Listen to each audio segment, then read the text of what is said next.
Appreciate it. It's good to see you again. Thank you. Likewise, likewise. Great to see you.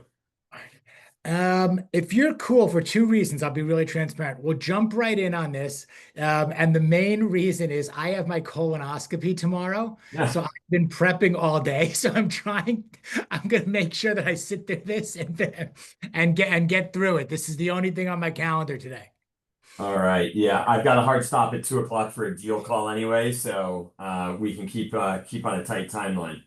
Perfect. The first part of the interview was great. And again, I really appreciate it. So I just wanted to kind of wrap through a few things here and just make sure that we did a full job and get the chance to profile you and put it out there in the best possible way. So I appreciate that.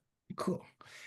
Um, I was really interested in what you guys just did with Business Outdoors and why that was important to you, and really just around your thought process around how you want to do things with your team, how you make those types of decisions. I think it's a really cool thing that Bart's doing, and I think it's a really cool thing that leaders like yourself are doing with their teams.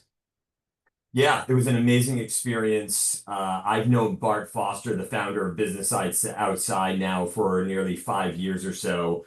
Watched his journey at building this business, and it's really turned into just an amazing leadership of company. And his ethos are exactly aligned with our ethos with respect to values-based leadership. And his company, Business Outdoors, is sort of a double meaning to business outdoors. It's literally outdoors in nature, but it's also outside of the norms of business. How do you get yourself to start thinking outside of the box, so to speak? And so, really, really, appreciate and value what Bart does. For anyone listening, if you need a world-class event facilitator, he is your guy.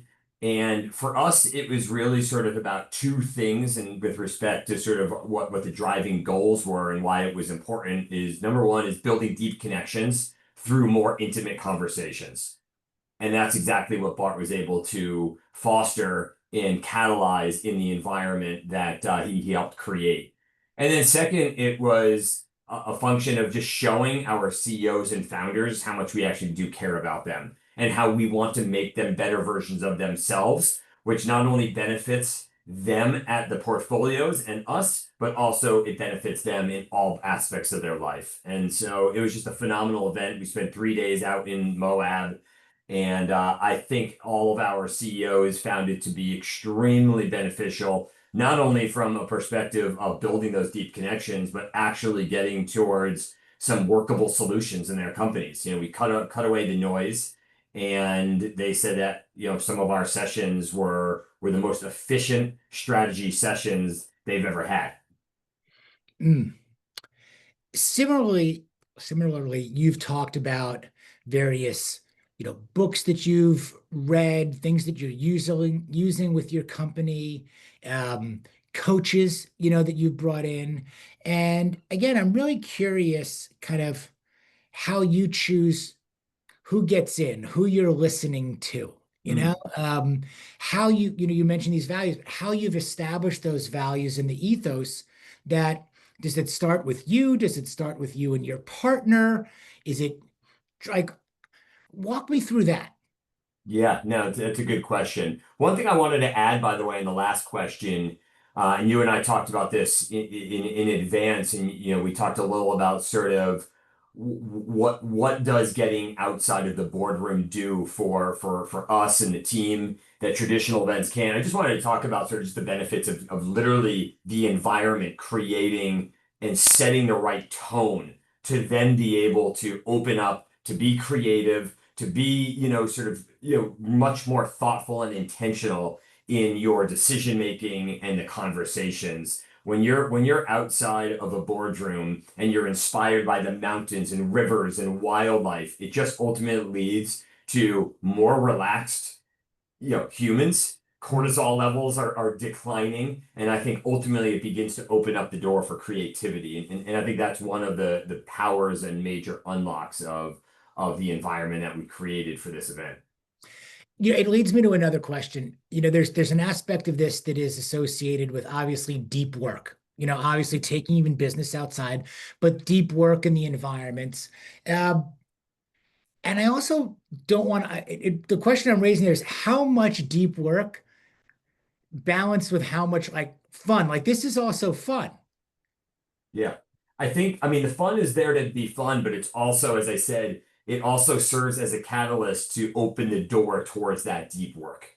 And I mean, I Mhm. think, you're referencing deep work. Newport, I think that's how you pronounce his last name, talks about deep work. And I think most researchers show that the deep work really comes in like very concentrated intervals. You can't do deep work across an entire day. So if you can create an environment where you can actually then set yourself up to sort of catch that spark of creativity and engagement over a course of then like a 90-minute session, it's amazing what that can do. And that's exactly what we did in that environment. I think that's such a good point about the over-indexing of deep work or the over-index, all this high performance and all the deep work. Like, truth of the matter is like there's a that's got to be sectioned off. It's not all day, 3 days straight of constant deep work in these. No, no. I think you start losing efficiencies there. And so that's ultimately why this type of environment I think works well. And also it creates that deeper sense of connection, which creates more trust, which then creates more honest conversations. And that's ultimately what we're trying to do is have honest conversations. We never want to be the type of investor that has a relationship with a CEO or a founding team where they have to feel guarded and they can't be vulnerable and honest about where their businesses are struggling, what their questions are, where their insecurities and vulnerabilities are. We can have a much better relationship. It's like the same thing in any partnership. With my wife, if you can't be vulnerable and you can't be honest, how are you going to ever grow? And so we were creating that environment where our CEOs get to know us at a much deeper level so they can then, and we will be vulnerable. Mark and I, my business partner and our team can be vulnerable, show our vulnerable sides so the other people can, and then we can actually get to real progress. Because what we don't want is to be in making investments in companies and have the CEOs just sugarcoat everything and feeling like they can't totally trust us and be honest with what level they're sharing. So you create that deep, human connection, and it's amazing how that can unlock performance. Makes perfect sense. Yeah. So I'll circle back to that though, regarding kind of the books, the coaches, the consultants, the overall kind of ethos and mantra that you guys have. Yeah. Yeah, what I would say is first and foremost, and I genuinely mean this, it's not just be cliche, but you can learn something from anybody. At least that's my take. I always try to be open-minded, no matter who it is, whoever is teaching me something, whether it's even my own child, who's an 8 or 9-year-old. You can learn something from anybody. So I want to say that I think anyone can be your coach in life, so to speak. Hmm. It's sort of, what you're trying to get out of that relationship. That said, for us over the past couple of years, a lot of it is, is first off trial and error. There's an important process of getting to know coaches and having some comfort with them. As I said, I think you can definitely learn something from everyone. Not every coach that I work with, I say to myself, wow, this has been transformational. This is life-changing, or I feel so connected with them. Sometimes you just get into a vibe with a certain coach and you really just sort of feel that energy. There's also times where you might need different styles depending on where you are in your life. Maybe there's a time where you really need to be coddled a bit more and you need a coach who's more nurturing, who brings a more holistic approach. Sometimes maybe you need someone who's really sticking it to you and holding you really accountable and pushing you really hard. I know for myself, I think different coaches have worked at different parts of my life depending on where I am. So I think that's certainly part of it. And then, as far as finding the coaches, the one thing is it's just like anything in life is my network just keeps growing bigger and bigger and bigger. And so as I work with one coach, maybe he or she introduces me to someone else in another area of performance, or because we're doing this, I get to know Bart. Bart isn't necessarily, he doesn't sort of pitch himself necessarily as an executive coach, but he works with some executive coaches. He does some executive coaching, but he works with some. He's introduced me to, a coach that he recently has had some partnerships with. Had a great call with this guy just the other day. I then introduced him to the CEO of a portfolio company. And I said, hey, I'd love to have a follow-up call with you over time. And so I think there's just a lot of networking, there's a lot of sharing of resources. And ultimately, I think there is just a lot of, test and trial that you keep going through. You mentioned something about your network continuing to grow. Obviously, as you grow and evolve, your network continues to grow. Is more like, where's your line also between like your inner circle, like who's in your, yeah, and then, hey, my network just keeps growing because I'm prolific, I'm active. We're investing in companies. You have this career that continues to grow and expand. But where does it get potentially either overwhelming and we can't be best friends with everybody, we can't retain everybody? There's got to be, do you have some sort of system where it's like my network and everything is growing, the Rolodex is growing, but everybody can't get 15 minutes, and I can't vouch for everybody and do everything. Yeah, it's a good question. It's funny, a lot of people talk about this concept of earlier in your career, you just want to say yes to everything. And then later in your career, you want to start saying no to, as much as you can to protect your time. So I think there's some truth to that, but I love meeting new people. I love networking. I love, as I said, I love learning from new people. I would say there's very few people that have gotten into my quote unquote like inner circle. But there's definitely relationships that I've developed over the last, couple of years that 100% people are getting into my inner circle where I really have someone who's trusted. I mean, I would use Bart actually as a good example. I got to know Bart very, sort of tangentially through another relationship. We kind of vaguely kept in touch, and then as I saw what he was doing, I was watching from afar, caught up with him, learned a little more about it. Then we started worked with him, and next thing you know, Bart and I are developing a really great relationship, and he's become somewhat of a trusted advisor in a pretty short period of time. And so sometimes that happens naturally. I think that's probably more of the exception, but I think there's so many people out there in the world that you can learn from and be inspired by. The other, I don't have a proper framework, so to speak, of who cuts through sort of gets into that quote unquote inner circle. But I would say I think a lot about relationships as from an energy perspective and try to do an energy audit around the people that I spend time with is who is someone who it's an energy up experience for me. And so that's just something that I try to tune into is do I want to spend time with this person? Am I excited to get on this call, to go to this meeting? And if I'm not, that's usually a telltale sign that relationship's probably not worth cultivating, over the long term or investing too much time unless it's, hugely necessary. But otherwise, that's a great way to audit sort of how I want to manage my relationships. Mm. Your partner, Mark, you mentioned him. He had recently posted something on his LinkedIn. I've been following some things that he's been putting out there, like you, about what he experienced with a big exit that didn't bring the fulfillment, that he necessarily expected. Have you experienced something similar? And also where I'm going with this, just contextually, is that like I get a lot of calls from what I call the three M's now. These miserable midlife millionaires, if you will. It's guys that are successful by all of the metrics and they're unhappy. I don't know if miserable is totally the right word, but they're unhappy, they're not fulfilled, and then they're going on these complaining kind of journey. Like there's a lot of, and I guess where I'm going, I'm just kind of interested in your perspective on like, man, like okay, what would be the trade-off? Like you've accomplished everything and then you're not there. So like, how do we see this? What do we do about it? Where's the line between, complaining and reflecting and trying to move forward? And by the way, is the answer also, hey, I would have been miserable and unhappy if none of these things happened and went well and I exited. At least like I fought my way to the top of this and now I also have the time, the money, and everything to figure it out because there's a lot of guys on the sidelines going, wait a minute, I didn't even get that. You know what I mean? Yeah. Yeah. No, it's certainly a common problem. I think what Mark is addressing is resonates with a lot of people. But to your point, probably successful and not successful. And what is that? What is, how do you define success anyway, right? Yeah. But yes, sure. I liked what you said, sort of the middle life male millionaire. Sure. Should we feel sorry for them? I don't know, but it's a common experience, 100%. I fortunately have never sort of gotten to that place.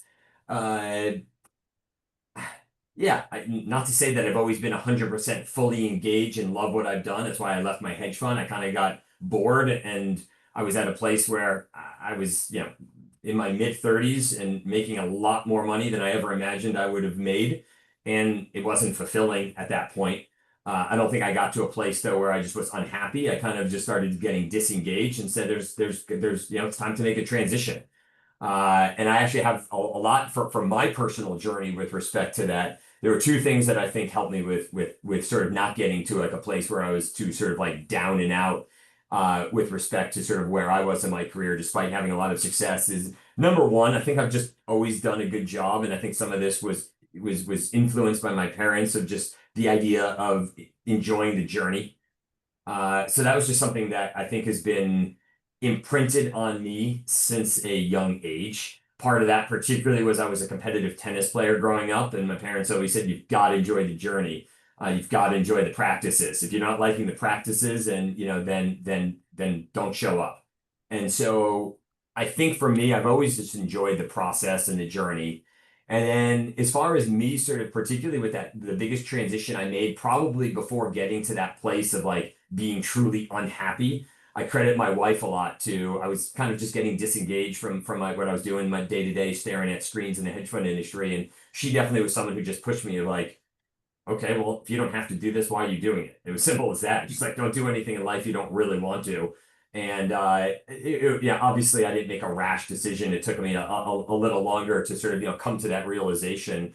But I said, yeah, if I'm not really sort of feeling the engagement, and after trying multiple iterations of how can I get re-engaged, and I also have tools for that. I've talked to a lot of people about that, even people on my team that sometimes they say, I've lost a little engagement, try to give them tools to find that re-engagement, what you can do in the office, what you can do outside of the office to find that motivation again. But yeah, that was what made me pause and shift my career, which ultimately landed me to where I am today, deploying capital in the very businesses I care so much about. Would you share a couple of those tools? I think you just hit on something that's really applicable, especially to guys in middle age, because there's a lot of guys that are thinking, hey, do I stay? Do I go? I'm not fully engaged, but also it's not that bad, like what's going and they struggle with that, do I quit my job to follow my passion? Maybe they don't have the same kind of open and honest dialogue with their spouse or their business partners. Maybe they're not totally in the financially free realm of being able to do it. And they need some of these tools, I think, like you're talking about, to help make good decisions. And sometimes the good decision is staying and re-engaging. And maybe sometimes the good decision is getting out. And sometimes it's somewhere in that middle where, hey, you do need to get out, but it can't happen right now. So you're going to have to really work through this.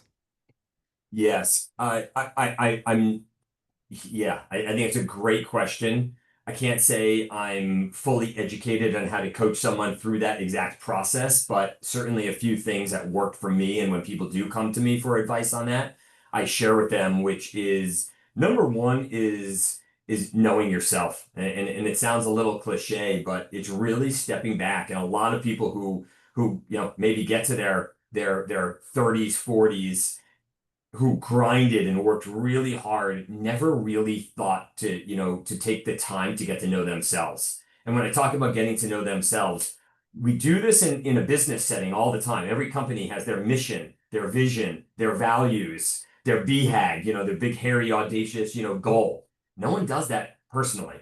And so one of the first exercises that I tell people to do is do that very exercise. Write down and don't just spend like an afternoon or 2 hours doing it. It might take a course of weeks, really understanding what it is that your goal is in life. So at least you now have a North Star around what are your values, what is your mission, And I think that's like one of the greatest starting points that I share with people to do. It's not just about a black and white decision. Do I like this job? Do I not like this job? I think there's a much bigger influence on that decision than what you're doing in the office every on a day-to-day basis. Mm. So that's like my number one advice. And then from there, I think you can start working through sort of a better framework to make a decision around what you want to do. And I think the second aspect of that, what I always address with whether it's friends or just industry, my industry network is it's going to be different for everybody. And so around that process of self-awareness and getting to know yourself, I always try to make sure that they understand where they live on the risk spectrum in terms of how risk averse are they and how willing are they to take risks, because that will ultimately then help inform and drive their decisions. Someone who's risk adverse, I would not go and tell them just go quit your job because you're unhappy. I'd say go find every single avenue you can within what you're doing to go find that place where you are getting re-engaged. For someone who maybe just says, hey, I'm full, I'm always willing to take risk. I'm not willing to risk my happiness. I'm looking to maximize my happiness and my dollars. I might say, well, if you're not happy, then quit and go figure out your next opportunity and just go jump to the next thing that appeals to you. So I think, getting to know your comfort level in relationship with risk is one of the next important factors in going through that process. Once you have that roadmap and North Star and your understanding of your risk tolerance, then you could start becoming a lot more analytical in your decision. Yep. I'm working on our summer style guide right now, so it made me think of this. As you showed up now, clean shaven summer, summer Dan right now. Yeah, yeah. Couple of things I, on I need I need a t-shirt though to truly be in, summer swing. I have no doubt you'll get there. So what is your favorite t-shirt? So who are your favorite designers? What's your favorite t-shirt? Oh wow, t-shirt. I actually wear the what do they call it? It's one of it's just a J. Crew t-shirt that fits me perfectly well. It's like a pocketed broken in tee. Okay. My So go-to t-shirt. do you have a style or fashion kind of thesis? Like how you look, how you dress? Like now you mentioned fit. Like, look, I think fit's more important than brand, in there Yeah. too. Uh Gosh, it's funny. My first off, my style has never really deviated from the time I've been in high school. I live somewhere sort of in the preppy sort of style without being overly preppy. Not yeah, but yeah, probably sort of I'm like a blend of preppy and outdoorsy is sort of performance is how I would probably describe my style. Where are you in terms of grooming? Are you like a skincare guy, regimented guy, manicure, pedicure guy, Botox guy? Like where? None of that. Surprisingly, given I invest in so many brands that are better for you, and I look at a lot of beauty, products these days and personal care products, I'm really simple and straightforward. I don't have any major allegiance to any brands in the personal or beauty product category. I've never done any laser treatment. No, I don't go to get manicures, pedicures. Kind of that's where I think probably skew more towards the outdoor performance guy, where I'm a bit more simple and I don't know, I dare I use the word rugged, so that somehow would probably have friends laughing if I use the word rugged to describe myself. But yeah, now pretty straightforward and simple. Where does that put you on the basics and biohacking kind of spectrum as well? Uh, Again, I've always been I've probably been on the low end of that spectrum, increasingly becoming a bit more quantitative in managing my health. In fact, just started working with a new startup where I met one of the co-founders, a company called Superpower. which does a whole host of testing, but particularly it's a blood panel testing Mhm. platform. And then I also just 2 weeks ago did my first full body MRI scan. So like one of those Prenuvos. Prenuva, exactly. Yeah, I did Yeah, one I of just those did too. that. I haven't seen the results yet. Literally, they just came in on Friday, and I have to wait to get my primary doctor review them, and so I might be sitting here with a brain tumor for all I know, and I don't know yet. But You're going to get a great report. I enjoyed the experience. It was very scary. Like a little, it's like a little like trepidatious of like what are you guys going to find? But I want to know. yeah, I Yeah. have nothing, no reason to be concerned. But then again, everyone I talk to, they always find something, and then the question is, what do you do with that information?